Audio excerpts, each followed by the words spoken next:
How do I use VLOOKUP in Google Sheets? On the first sheet, titled Inventory, we have a list of inventory with part, description, color, quantity, cost, and total value.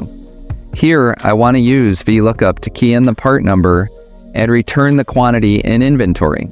So I'm going to type in the word hoodie in cell A5 because I want to return the number of hoodies in stock for quick reference. You can see where this would be helpful when there are hundreds of inventory items in a list. In cell B2, I am going to create the VLOOKUP formula to return the correct quantity. Are you ready with your copy of this workbook? Type in equals VLOOKUP open parentheses, and you will see a formula pop up. Here you will notice the elements of the formula include search key, range, index, and is sorted. The search key is the item you want to find.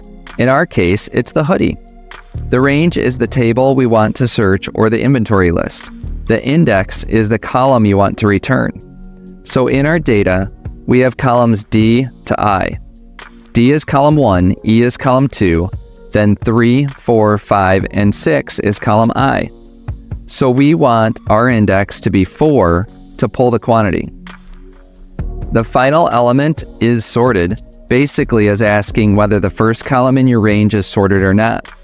Generally, this will be false, but sometimes you can choose true.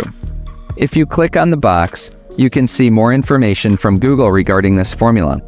But let's finish the formula and see how it works, starting with equals VLOOKUP open parentheses, type in A5, comma, D5, colon, I12, comma, 4, comma, false, close parentheses. And let's see what we get. Here you can discover that the formula returned 5 hoodies in inventory. To learn more about Google Sheets, watch this video next.